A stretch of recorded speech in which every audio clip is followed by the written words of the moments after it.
Hello लोगोफोर welcome to my YouTube channel Rajiv and views. आं मैया दाख्लैसो ससियेल मिडियायाव भाइरेल जाबाय थानाय मोनसे बाथ्राखौ लानानै सावरायनो नागिरदों। बे भिडिअआ जोबोद इम्पोर्टेन्ट जागोन लाइमोनफोरनि थाखाय आरो जों बयनि थाखायबो।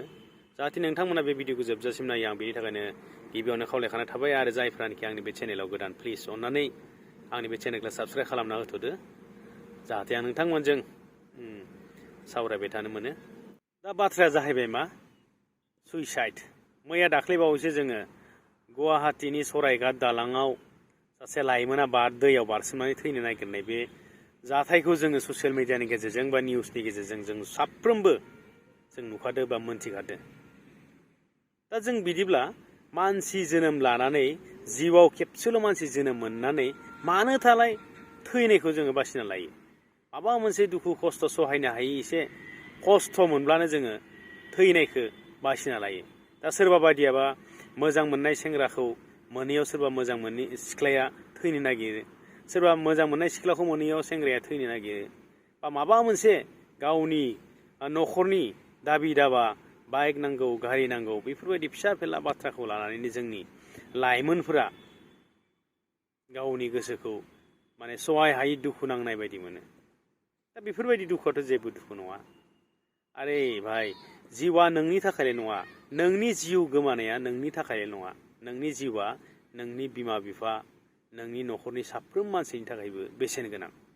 नों साननो हागौ नोंनि जिउआ बेसेन गैया, नों गैयाब्लानो जेबो खहा जाया नों साननो हागौ। नाथाय नों गैयाब्ला नोंनि न'खर, नोंनि बिमा बिफा, नोंनि बाय बाहागिफ्रा जोबोद दुखु मोनो।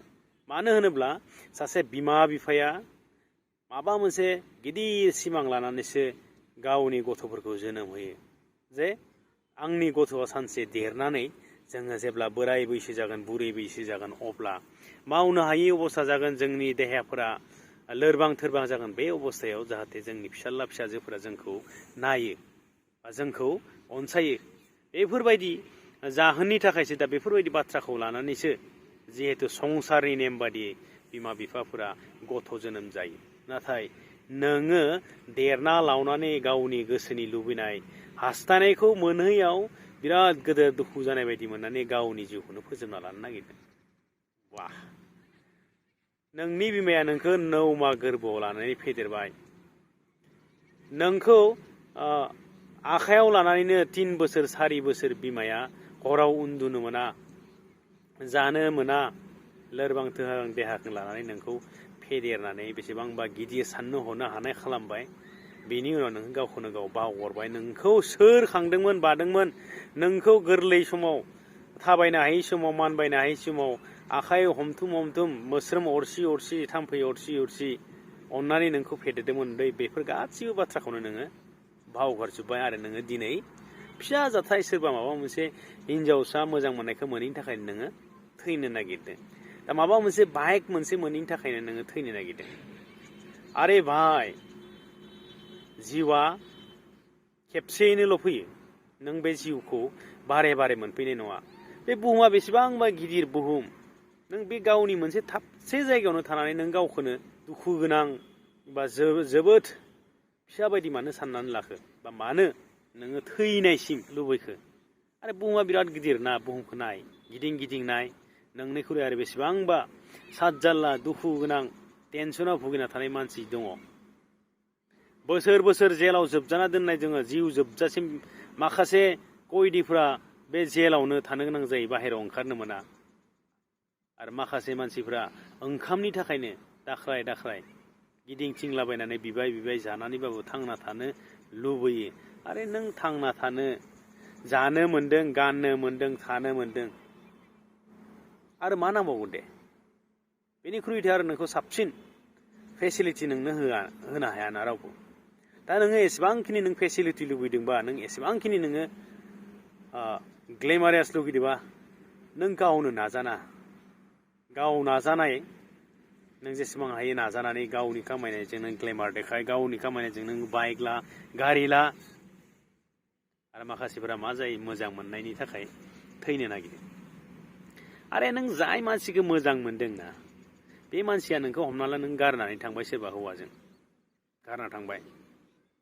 बे मानसिया नोंखौ गारनानै थांबाय गुबुन सेंग्राजों मोजां मोनज्लायबाय बा नोङो बे गुबुन सेंग्राजों हाबा जाहैबाय दा बेखौ मोनैयावनो नोङो थैनो लुबैयो आरे भाई बियो जुदि नोंखौनो मोजां मोनाखैबा नोंलाय मानोथो बेसेबां आथा आथाब्रा नों नाय नोंखौ दिनैनो गारना थांबाय जोबोद मोजांसो सेलिउट होनांगोन नों बेखौ प्राइज होनांगोनसो बे हिन्जावसाखौ जुदि नोंखौ मोजां मोनाखैबा बे निस्सय नोंखौ गारना थांखागोन आरो दिनैनो गारना थांदों दिनैनो नोंखौ नेवसिदोंबा मोजांसो नोंहा माबा मोनसे प्रब्लेम थानांगौ बेनि थाखाय नोंखौ नेवसिदों आरो मोजांसो नोंहा सुद्रायना लानो हानायनि सम मोनबाय आरो जाय सिख्लायानोखि नोंखौ दिनैनि तारिखाव नेवसिनानै थांबाय गुबुनजों हाबा जाहैबाय बा गुबुनजों मोजां मोनलायबाय नोंखौ नागारबाय मोजांसो मोननांगौ नङाब्ला मानो नोंखौ दिनै नोंजों थाबाय थानानै सानसे समाव नोंनि थाखा फैसाखौ जाजोबनानै गुलि गुलि जानानै नोंजों सानसे हाबा जानानै